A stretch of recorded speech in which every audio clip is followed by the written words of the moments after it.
जय हिंद। जैसा कि हम जानते हैं इसरो आए दिन नए नए परीक्षण करता रहता है और इन्हीं सफल परीक्षण के माध्यम से पूरे विश्व में 22वें स्थान पर भारत की छवि बनी हुई है स्पेस के क्षेत्र में। तो स्पेस के क्षेत्र में 22वां स्थान होना किसी भी डेवलपिंग नेशन के लिए एक महत्वपूर्ण बात है और इसी परीक्षण की श्रृंखला में भारत ने आज एक महत्वपूर्ण परीक्षण किया और इसरो ने इस महत्वपूर्ण सफलता प्राप्त करने के बाद अपने ट्विटर हैंडल पर शेयर करते हुए बताया कि हमने ये किस प्रकार से परीक्षण था और कैसा परीक्षण था। तो आज इस वीडियो में हम इस परीक्षण और इस प्रोग्राम दोनों के बारे में गहराई से समझेंगे, जानेंगे कि क्या होता है रीयूजेबल लॉन्च व्हीकल और ऑटोमेटिक लैंडिंग प्रोग्राम, जो कि इसरो के द्वारा सफल परीक्षण किया जा चुका है। तो चलिए देखते हैं। तो जैसा कि हम देखते हैं 2 अप्रैल 2023 को इसरो ने इसरो का जो ट्विटर हैंडल है वहाँ से ISRO joined by DRDO, defence research development organisation India और आईएएफ इंडियन एयरफोर्स और एमसीसी का फुल फॉर्म होता है multi crew cooperation. Multi crew cooperation मतलब इनके सहयोग के माध्यम से successfully conducted the reusable launch vehicle autonomous landing mission. तो रीयूजेबल लॉन्च व्हीकल एक कीवर्ड है और ऑटोमेटिक मतलब ये अनमैन्ड एयरक्राफ्ट है। अनमैन्ड एयरक्राफ्ट मतलब ये ऑटोमेटिकली लैंड किया गया है, अपने आप ही लैंड हुआ है। इसमें कोई आदमी मतलब कोई पायलट नहीं बैठा था, इसे ही ऑटोमेटिक लैंडिंग मिशन के नाम दिया गया और रीयूजेबल लॉन्च व्हीकल। तो चलिए देखते हैं पूरा बैकग्राउंड क्या है, पीछे की पूरी बात क्या है। ठीक, तो आइए बढ़ते हैं। अब लॉन्च व्हीकल क्या होता है सबसे पहले ये जान लेते हैं। किसी भी मैन्ड या अनमैन्ड मिशन को अंतरिक्ष में ले जाने वाला जो व्हीकल यूज होता है उसे ही लॉन्च व्हीकल कहते हैं सिंपल भाषा में।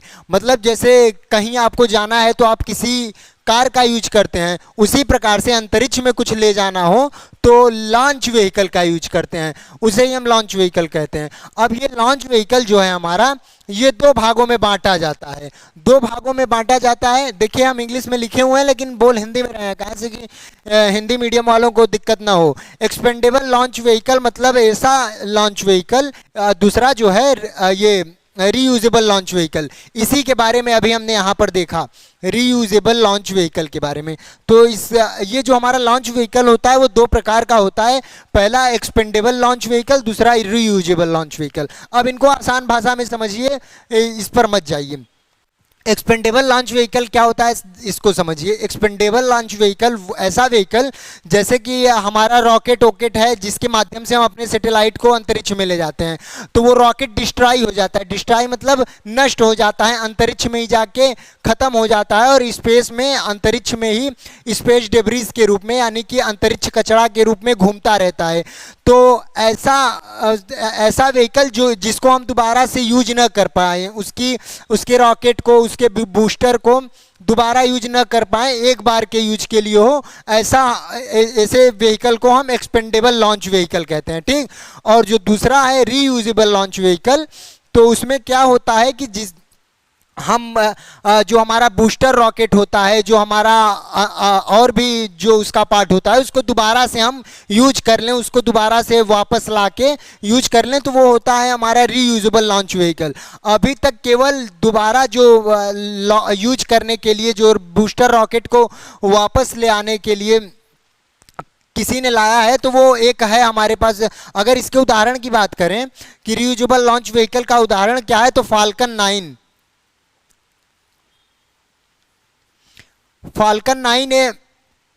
एक लॉन्च व्हीकल है जो कि रीयूजेबल है, मतलब उसका दोबारा से उपयोग किया जाता है, वो ऊपर जाके नष्ट नहीं होता। और अगर बात करें एक्सपेंडेबल लॉन्च व्हीकल की, तो जैसे एरियन हो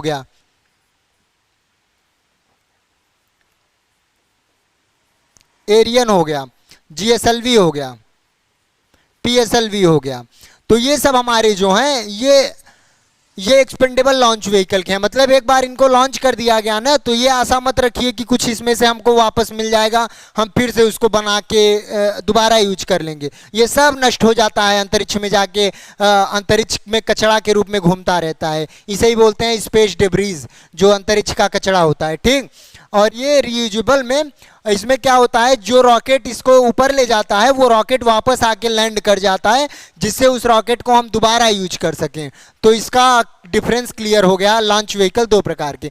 तो आज जो हम पढ़ेंगे इसी लॉन्च व्हीकल के बारे में, केवल फाल्कन 9 जो कि स्पेस एक्स का एक रॉकेट लॉन्चिंग व्हीकल है, उसी के पास है अभी तक ये टेक्नोलॉजी। और अभी सब देश इसके पीछे मतलब चाहते हैं इस टेक्नोलॉजी को, और इस टेक्नोलॉजी को भारत भी इस क्षेत्र में बहुत तेज़ी से कर रहा है काम, जिससे कि ये टेक्नोलॉजी हमारे यहाँ भी हो जाए।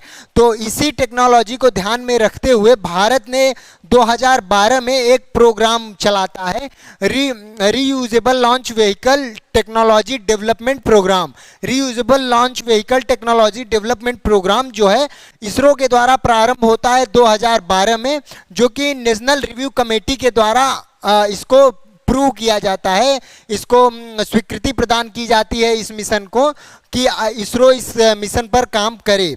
तो इसरो इस मिशन पर 2012 से काम करना प्रारंभ करता है, और इस मिशन का जो नाम दिया गया था RLV-TD reusable launch vehicle technology demonstration.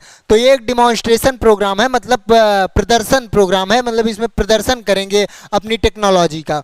तो इस टेक्नोलॉजी का 2012 से प्रारंभ है इस पर काम, और इसका उद्देश्य जो है पेलोड कॉस्ट को कम करना। पेलोड कॉस्ट क्या है, जैसे कि हम अगर कोई अंतरिक्ष में अपनी सैटेलाइट लॉन्च करते हैं, तो आज जो अभी का डाटा के अनुसार है, वो 1 किलोग्राम की सैटेलाइट अंतरिक्ष में ले जाने के लिए $20,000 का खर्चा आता है। लेकिन अगर ये मिशन सक्सेसफुल हो जाता है, रीयूजेबल लॉन्च व्हीकल भारत में भी आ जाता है, भारत भी उसको अगर बना लेता है, तो क्या होगा कि ये कॉस्ट कम हो जाएगी। जो $20,000 है वो 80% से घट जाएगी, लगभग $4,000 के बराबर बचेगी। तो 1 किलोग्राम सैटेलाइट को अंतरिक्ष में ले जाने के लिए, तो इसका उद्देश्य यही है कि पेलोड के कॉस्ट को कम किया जाए। मतलब सैटेलाइट को अंतरिक्ष में ले जाने में बड़ा पैसा खर्च होता है, इसी पैसवा को कम करने के लिए इस मिशन पर काम चल रहा है कि इस मिशन को करके हम भी इसको अचीव कर लें, प्राप्त कर लें, फिर वो पैसा कम लगे, नहीं तो पैसा बहुत ज़्यादा लगता है, समझ रहे हो। और कोलैबोरेशन किसके साथ किया गया है, मतलब ये किसके किसके साथ काम चल रहा है। 750 इंजीनियर पूरे इस मिशन में इन्वॉल्व हैं।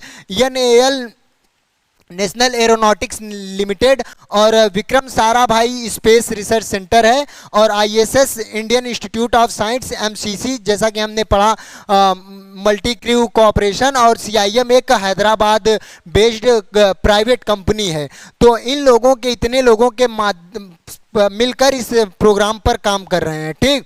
और ये जो प्रोग्राम है ये 4 फेजों में बांटा गया है। 4 फेज में पहला फेज है HEX, दूसरा है LEX, और तीसरा है REX, और तीसरा है SPEX, HEX LEX REX SPEX. ये 4 फेज में बांटा गया है, जिसमें से कि ये 2 फेज कंप्लीट हुआ है, हेक्स और लेक्स। देखिए यही अभी लेक्स ही कंप्लीट हुआ है, रीयूजेबल लॉन्च व्हीकल का जो हमारा है लेक्स, RLV लेक्स, और हेक्स जो है हमारा वो बहुत पहले कंप्लीट हो चुका था, ठीक।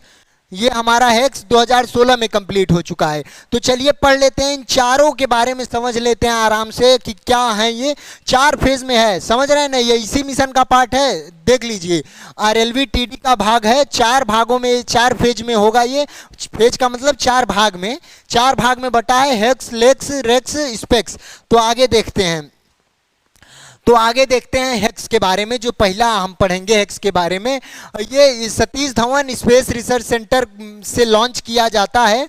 सतीश धवन ये स्पेस रिसर्च सेंटर से 2016 में 23 मई 2016 को लॉन्च किया जाता है, और 65 किलोमीटर की ऊंचाई पर ये यहाँ कोस्ट से, ये समुद्र के किनारे कोस्ट से ये देखिए ये हमारा होता है अनमाइंड क्रू होता है, मतलब ये इसमें कोई आदमी नहीं होते हैं। और ये नीचे हमारा बूस्टर रॉकेट लगा होता है HS9 बूस्टर रॉकेट लगा होता है, जो कि इसका फुल फॉर्म जो है हाइपरसोनिक एक्सपेरिमेंट, इसका फुल फॉर्म जो है हाइपरसोनिक एक्सपेरिमेंट है। तो ये हाइपरसोनिक स्पीड देता है ये बूस्टर इसको, और ये 65 किलोमीटर की ऊंचाई पर जाके 65 किलोमीटर की ऊंचाई पर जाके फिर से लैंड करती है यहाँ पे पानी में।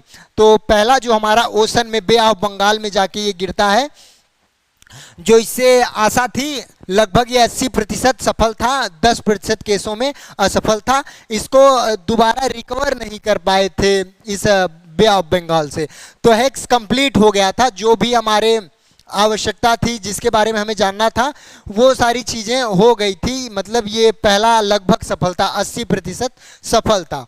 तो जो हैक्स होता है ये 2016 में होता है, 23 मई को Satish Dhawan space research centre से। ठीक, 17 मीटर की इसकी लंबाई है। और ये मिशन का प्रोफाइल देख लीजिए, मिशन प्रोफाइल और RLV reusable launch vehicle technology demonstration HEX-01, मतलब पहला 2016 में हुआ था। अब हम बात करेंगे दूसरा जो है लेक्स, जो कि आज के दिन 2 अप्रैल 2023 को किया जाता है।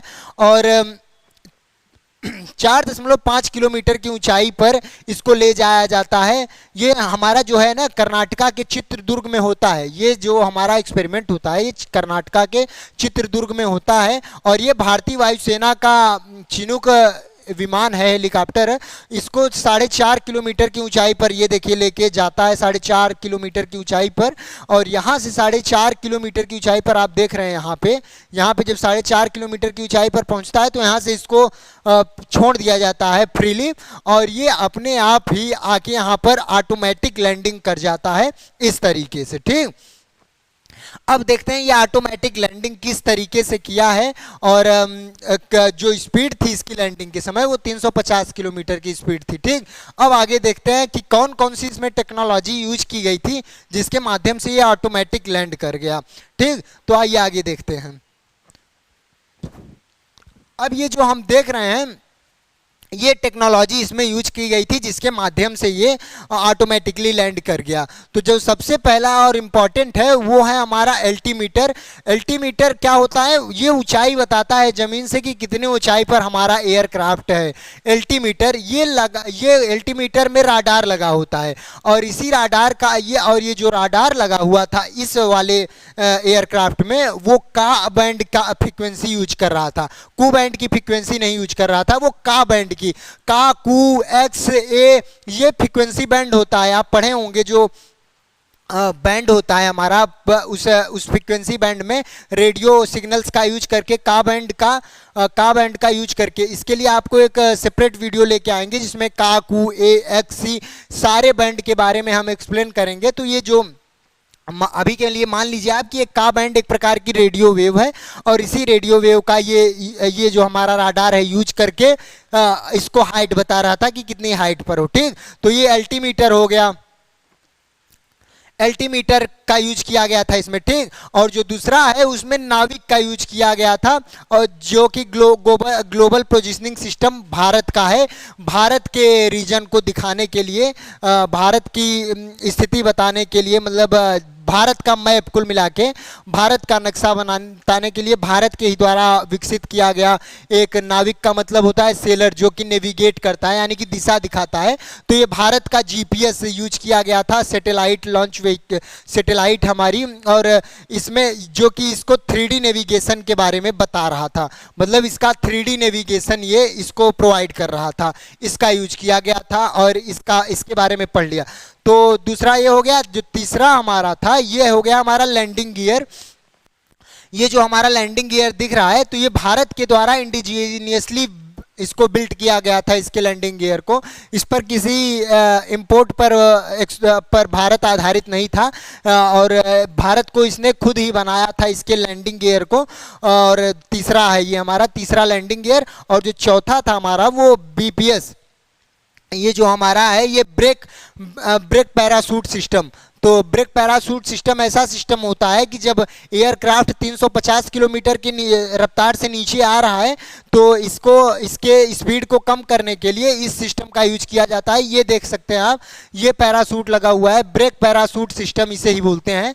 कि जब इसमें हवा रुक जाएगी तो ये खींचेगा पीछे अपनी तरफ खींचेगा तो इसकी स्पीड स्लो हो जाएगी, धीरे धीरे आगे जाके ये जल्दी रुक जाएगा। नहीं तो इतनी तेज रफ्तार होगी तो आएगा सीधा घुस जाएगा स्पेस रिसर्च सेंटर में। तो इसलिए इसको इसका यूज किया गया था, ब्रेक पैराशूट सिस्टम का। तो ये सारी टेक्नोलॉजी इसमें यूज की गई थी। और जो हमारा अब अगला है वो है हमारा REX। इसका फुल फॉर्म है री एंट्री एक्सपेरिमेंट। और इसका जो चौथा है स्पेक्स, यानी कि स्क्रैमजेट एक्सपेरिमेंट इसका फुल फॉर्म है। तो अभी ये दोनों एक्सपेरिमेंट होने बाकी हैं। अगर हम थोड़ा बहुत, अभी इनके बारे में डिटेल इतना नहीं है, जब इसरो इसको कंडक्ट करा लेगा तो वो डिटेल अभी आउट करेगा। तो अगर हम इसके बारे में बात करें तो री एंट्री, इसमें क्या होगा, इसमें सैटेलाइट या हमारे अनमैन्ड एयरक्राफ्ट को लेके जाया जाएगा एटमॉस्फेयर के बाहर, मतलब पृथ्वी के वातावरण से बाहर ले जाएंगे और फिर उसको वातावरण में लेके आएंगे। देख रहे हैं ना, ये यही चीज़ किया गया है। तो जब ये वातावरण में इंटर करेगा तो बहुत सारी घर्षण के माध्यम से, फ्रिक्शन के माध्यम से इसमें आग लगने का डर रहेगा। तो अभी उसी पर काम चल रहा है कि किस तरीके से इसको प्रोटेक्ट किया जाएगा उस फ्रिक्शन से। तो अभी इतना ज़्यादा इसके बारे में डाटा रिवील्ड नहीं हुआ है। जब ये एक्सपेरिमेंट होगा तो हम एक सेपरेट वीडियो इस पर लेके आएंगे। आगे देखिए, इसके बारे में इसमें स्क्रैम जेट इंजन का यूज किया जाएगा, जो कि रैम जेट इंजन का एक अपडेटेड मॉडल है स्क्रैम जेट। तो जो कि एयर प्रपल्जन सिस्टम का उदाहरण है। एयर प्रपल्जन सिस्टम दो टाइप के इंजन होते हैं, एक non air breathing propulsion system, एक एयर ब्रीदिंग प्रपल्जन सिस्टम। तो ये एयर ब्रीदिंग प्रपल्जन सिस्टम का उदाहरण होता है scrum jet. Scrum jet RAM jet का एक अपडेटेड रूप है। ठीक, तो अभी तो इसके बारे में इतनी ही नॉलेज है। और इन सब के बारे में आप जान गए होंगे, ये सारी चीज़ें आपको आसानी से समझ में आ गई होंगी। तो मिलते हैं फिर एक ऐसी नई वीडियो में, तब तक के लिए धन्यवाद। जय हिंद।